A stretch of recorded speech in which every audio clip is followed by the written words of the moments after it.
Redenção, livro 5, capítulo 14. Alguns anos se escoaram na voragem do tempo. Peregrinando de povoação em povoação, Núbio se impunha à piedade e admiração dos que o ouviam e aplaudiam. Uma noite de rigorosa invernia, ao regressar de um castelo festivo, onde compartilhara do recital em homenagem ao natalício do seu proprietário, ainda a meio da viagem, foi surpreendido por inesperada e violenta nevasca. Sabendo que não longe do local em que se achava existia um alcácer em ruínas, ordenou aos condutores da liteira que para lá se dirigissem, receando que os cavalos, desnorteados com a tempestade, os atirassem em algum precipício.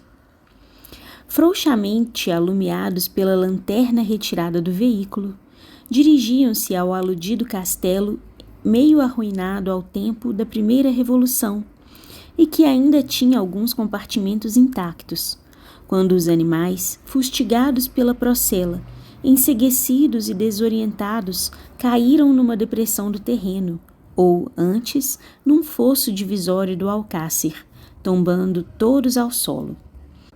Os dois palafreneiros receberam apenas ligeiras contusões, mas o cantor teve uma perna fraturada, os órgãos visuais ofendidos e a língua dilacerada pelos dentes entrechocados e partidos com a violência da queda. Tateando na escuridão, os homens desatrelaram os animais dos tirantes quebrados e, com dificuldade, puderam levar o desditoso Núbio a uma dependência do solar.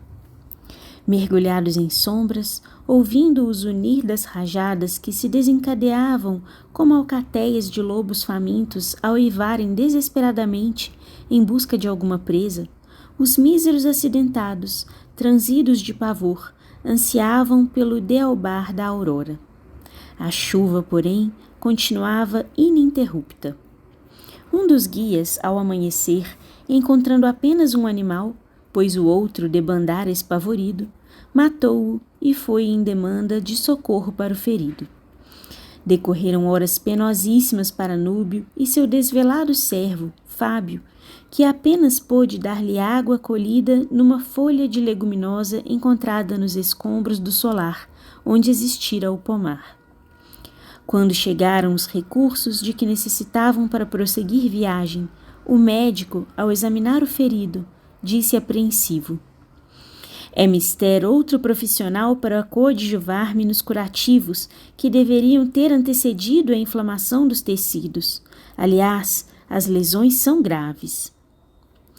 "Vou ficar cego e talvez mudo", pensou Núbio, que o escutava sem poder distinguir-lhe as feições. A custo pôde fazer-se compreender. "Sei que estou perdido, cumpra-se meu doloroso fadário. Não quero que me removam daqui para outro lugar, pois sinto os ossos esmagados e sei que não tenho cura. Deixem-me morrer, como nasci." O médico tentou demovê-lo do propósito de ali permanecer, mas nada conseguiu. Horas de indescritível angústia transcorreram para os itinerantes, que se achavam a 5 milhas de Nancy. Impossibilitados de prosseguir viagem, mandaram buscar remédios, víveres e agasalhos, improvisando leitos sobre o soalho já meio carcomido. Ao fim de algumas horas, o estado de Núbio agravou-se. A língua, desmesuradamente entumecida, causava-lhe dores lacinantes. Já não se fazia entender. As palavras saíam-lhe truncadas e o delírio se apoderou dele, como o vencedor de um inimigo desarmado. E a neve não cessava de cair. Dir-se-ia que do espaço despenhava-se uma avalanche de cristais partidos, que ameaçava invadir o universo. Uma temperatura gélida entanguecia os viajantes ainda abrigados nas ruínas, sem conforto e ansiosos que cessasse a nevasca a fim de remediarem a situação. Os caminhos estavam obstruídos e pareciam acolchoados de algodão ou de rendas fantásticas, tecidas por mãos de fadas. Núbio, acometido de febre intensa, tinha momentos de alucinação e não conseguia fazer-se compreender sem dificuldades inauditas. Desatinado, sem poder concentrar energias psíquicas para orar, desprendia prolongados gemidos que ressoavam lugubremente pelo castelo em ruínas, como se este fosse transformado em caverna de suplícios dantescos. Viram os desventurados itinerantes baixar a terceira noite naquele tétrico refúgio. Apenas uma lanterna vermelha os aclarava frouxamente. Núbio não se alimentava desde que se contundira. Suplicava água com gestos de demente, mas quando lhe davam, não engolia senão algumas gotas. Por vezes, lágrimas ardentes rolavam-lhe pelas faces incendiadas, descarnadas pelos sofrimentos acerbos por que estava passando. A língua, desmesuradamente inchada, mal contida na cavidade bucal, e os lábios fendidos davam-lhe aspecto macabro impressionante. Queria externar os pensamentos e não o conseguia. O servo dedicado, compungido, tentava reanimá-lo. Amanhã, se Deus nos conceder um dia de sol, sereis transportado em padiola ao hospital de Nancy. Depois de operado, haveis de recobrar a saúde. Nunca vos abandonarei, crede.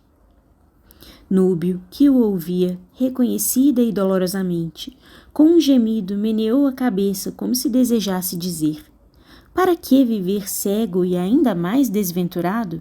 Prefiro a morte, o descanso eterno. Depois, deu a perceber que desejava que orassem por ele. Fabrício, lacrimoso, obedeceu-lhe, pronunciando fervorosa prece, que naquele ermo caliginoso, ao sibilar da ventania, assumiu gravidade indescritível.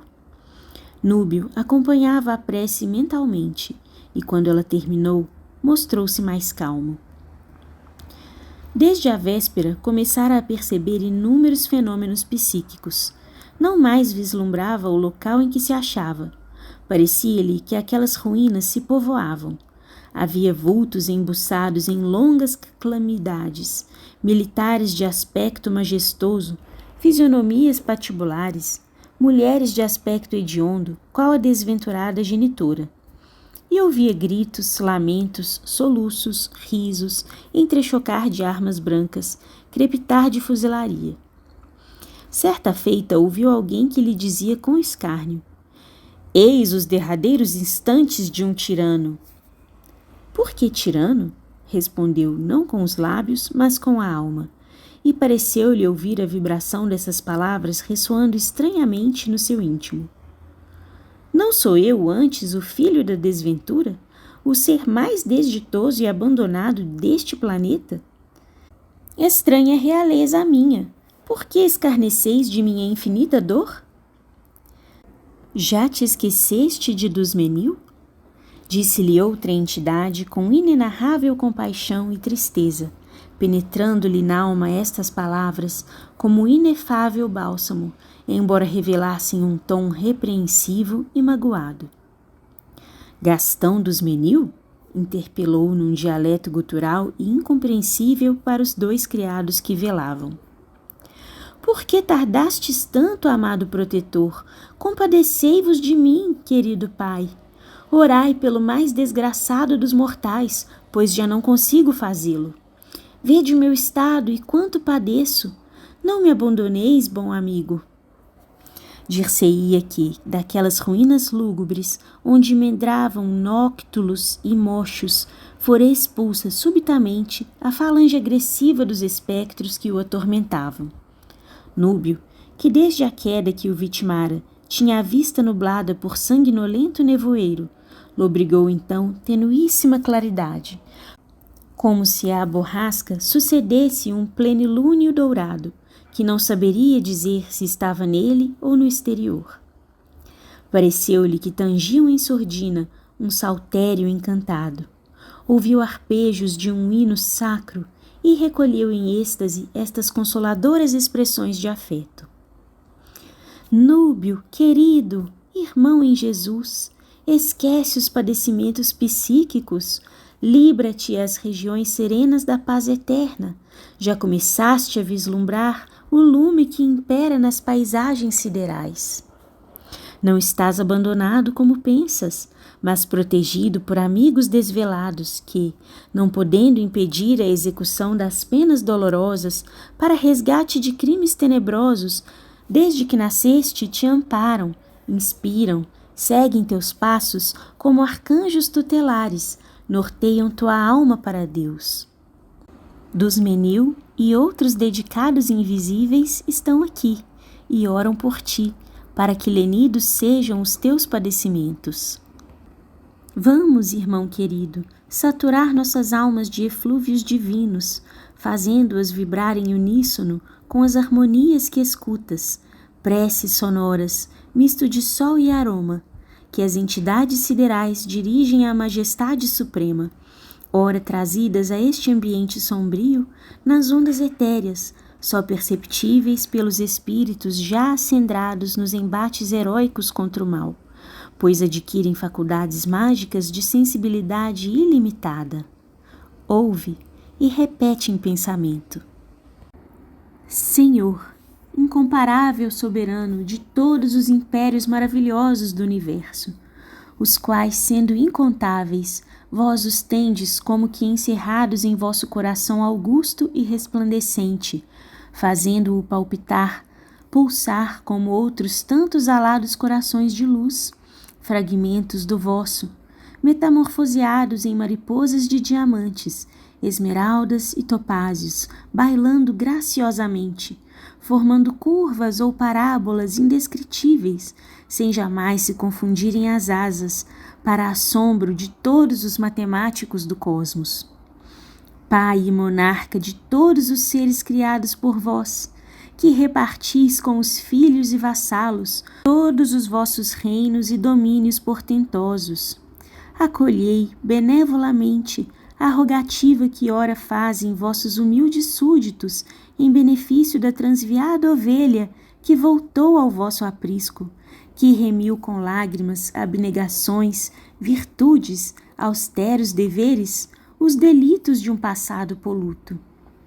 Suavizai, magnânimo Senhor, as dores que lhe dilaceram a matéria, como estiletes ferinos empunhados por sicários emboscados em sua própria alma.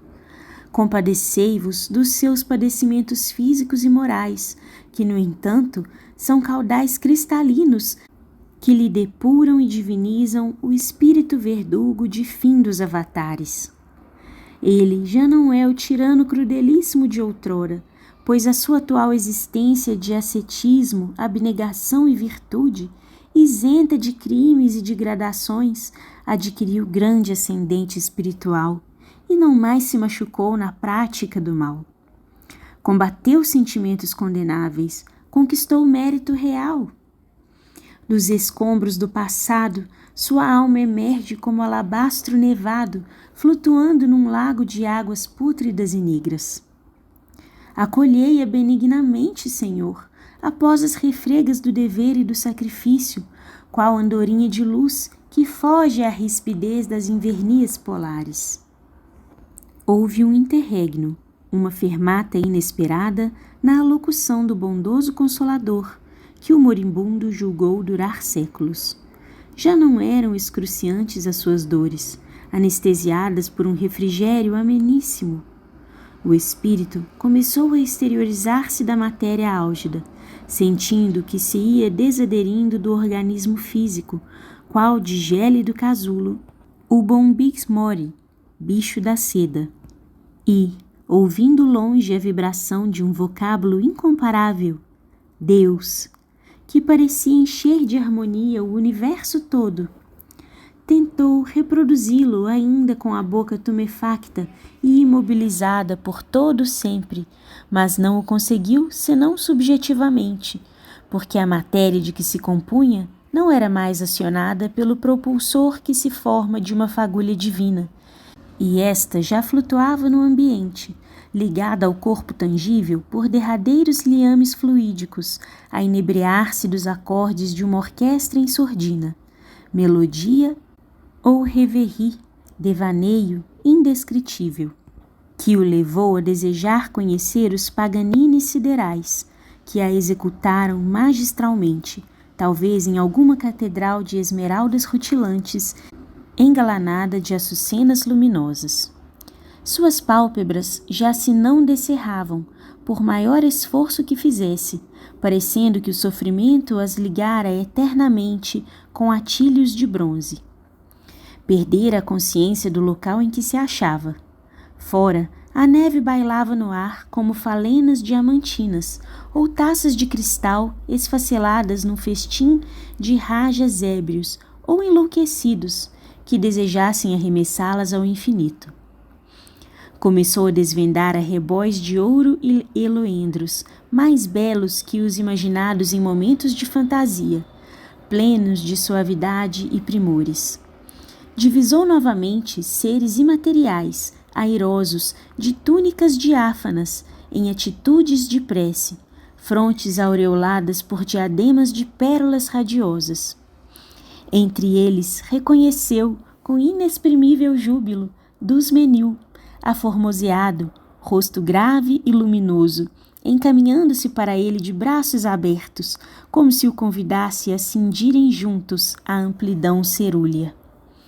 Um gemido indefinível, misto de lamento e alegria, escapou-se-lhe do seio estertorante, e foi o derradeiro que emitiu naquela dolorosa existência, ao sentir na fronte imaterial o inefável contato de uns lábios de névoa, que nele depuseram um ósculo de carícia fraterna, ósculo santificante que nunca recebera, e julgou dulcíssimo flabelo das asas de alguma dourada falena, ou das pétalas veludosas de camélia divina. Fim do capítulo, fim do livro.